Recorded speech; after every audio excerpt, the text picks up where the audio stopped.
ইডলি ধোসার সাথে যেই ডাল আপনাদের সাথে সার্ভ করা হয় সেটা হচ্ছে সাম্বার ডাল। এই ডালটাই আপনাদের সাথে শেয়ার করব কিভাবে পারফেক্টভাবে এই ডাল তৈরি করা যায়। নমস্কার বন্ধুরা, দুর্গাস ব্লগে আপনাদের অনেক অনেক স্বাগত। আমার আজকে নিউ রেসিপি সাম্বার ডাল। এর জন্য আমি নিয়ে নিয়েছি পেঁয়াজ কুচি। পেঁয়াজটাকে কুচি করিনি, পেঁয়াজটা এরকম চৌকো চৌকো ভাবে রেখেছি। ভেন্ডি নিয়ে নিয়েছি এরকম লম্বা লম্বা করে। আলু নিয়েছি লম্বা লম্বা করে কেটে পাতলা পাতলা। রসুন নিয়ে নিয়েছি, কাঁচা লঙ্কা, সজনে ডাঁটা নিয়ে নিয়েছি ওরকমই লম্বা করে কেটে, সব এক সাইজ মতো কাটলে দেখতে খুব ভালো লাগবে। আর নিয়ে নিয়েছি টমেটো। বেগুনগুলোও কিন্তু ঠিক এইভাবে লম্বা সাইজের কেটে নিয়েছি, সব এক সাইজ মতো করে। আর মেন যেটা আছে সেটা হচ্ছে কারি পাতা। প্রথমে ডালটাকে খুব ভালো করে ধুয়ে নেব। ডাল মানে এখানে আমি অড়হরের ডাল ইউজ করেছি। সাম্বার ডাল করতে গেলে সাধারণত অড়হরের ডাল দিয়ে এই ডালটি তৈরি করা হয়। খুব ভালো করে ধুয়ে কুকারে আমি 3 থেকে 4টি সিটি দিয়ে নিয়েছি, ডালটা যাতে খুব ভালোভাবে গলে যায় সেজন্য। এরপর কড়াইতে সাদা তেল দিয়ে দিলাম। সাদা তেলের মধ্যে সামান্য একটু নুন আর হলুদ দিয়ে দেব,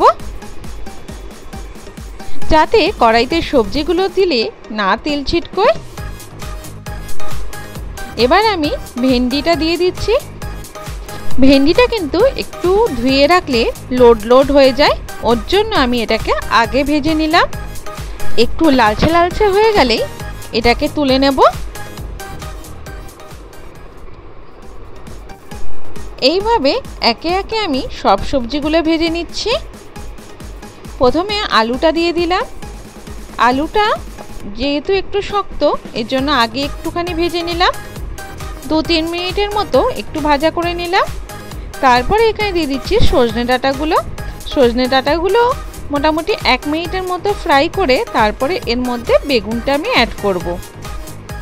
আমার রান্নাটা যদি ভালো লেগে থাকে অবশ্যই লাইক কমেন্ট শেয়ার করে দেবেন, সাবস্ক্রাইব অবশ্যই করবেন, পাশে নোটিফিকেশন বেলটাও অন করে দেবেন। এরকম নতুন নতুন ভিডিও চাইলে সবার প্রথম যেন আপনার কাছে পৌঁছায়। আমি এর মধ্যে বেগুনটা অ্যাড করে দিয়েছি, সামান্য একটু ভাজা ভাজা করে নেব। মোটামুটি সব সবজিগুলো আমি 80% মতো কুক করে নিয়েছি এখানে। এবার কড়াইতে আমি সর্ষের তেল দিয়ে দিচ্ছি। আগেরটা আমি সাদা তেলে ফ্রাই করেছিলাম, আপনারা চাইলে সর্ষের তেলেও করতে পারেন। এবার যে সর্ষের তেলটা আমি দিলাম তার মধ্যে মেথি ফোড়ন দিয়ে দিলাম। মেথি ফোড়ন দিয়ে কিন্তু এটাকে ফেলে দিতে হবে। যখন দেখবেন মেথিগুলো এইভাবে কালচে টাইপের হয়ে গেছে তখন এটা ফেলে দেবেন, যাতে স্মেলটা তেলের মধ্যে চলে যায়। মেথিগুলো যদি থেকে যায় তাহলে তিতকুটি হয়ে যাওয়ার চান্স ছিল। সেই তেলের মধ্যে আমি সর্ষে ফোড়ন দিয়ে দিলাম, আর দিয়ে দিচ্ছি শুকনো লঙ্কা, এরকমভাবে ফাটিয়ে দিয়ে দেবো। আর দিয়ে দিচ্ছি কারি পাতা। কারি পাতাটা অবশ্যই ধুয়ে একটু শুকনো করে দেবেন, জল থাকলে কিন্তু তেল ছিটকবে। তারপর আমি পেঁয়াজ যে চৌকো চৌকো করে কেটে রেখেছিলাম সেটাকে এর মধ্যে দিয়ে দিলাম।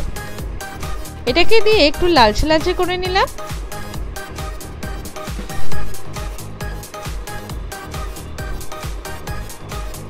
এবার বাকি একটু কারি পাতা ছিল সেগুলোকেও এমনি দিয়ে দিলাম, যাতে স্মেলটা খুব ভালো আসে।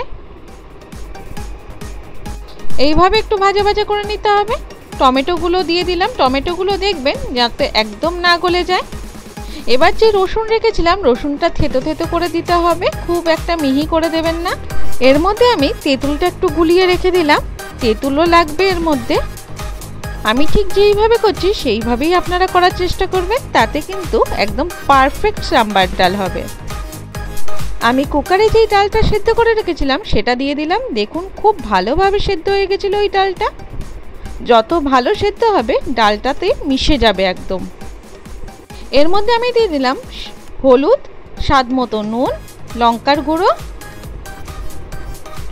আর দিয়ে দিলাম চিনি। যেহেতু আমি এখানে তেঁতুল দেব ওর জন্য ওটাকে ব্যালেন্স করার জন্য চিনিটা অ্যাড করলাম সামান্য পরিমাণ। আর ওর মধ্যে আমি দিয়ে দিলাম সব সবজিগুলো, যত সবজি আমি ভেজে রেখেছিলাম সব সবজিগুলো ভেজে মোটামুটি 1 মিনিটের মতো কুক করছি।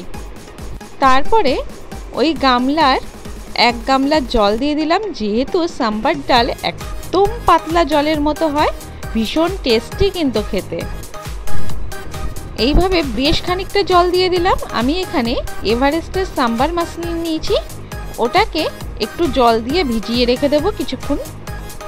তারপর যখন আমার ডালটা ফুটে যাবে, দেখুন এইভাবে ঠিক ফুটে গেছে, তখন আমি ওই সাম্বার মশলাটা এখানে আমি দিয়ে দেবো, নামানোর তাও 5 মিনিট আগে।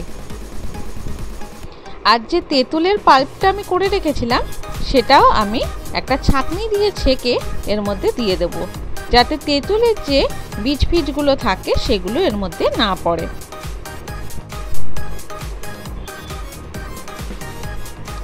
আমার ডাল কিন্তু একদম রেডি হয়ে গেছে। দেখুন সব সবজিগুলোও সেদ্ধ হয়ে গেছে, আর এই রকম ঠিক পাতলাটা হবে, একদম দোকানের মতো পারফেক্ট সাম্বার ডাল।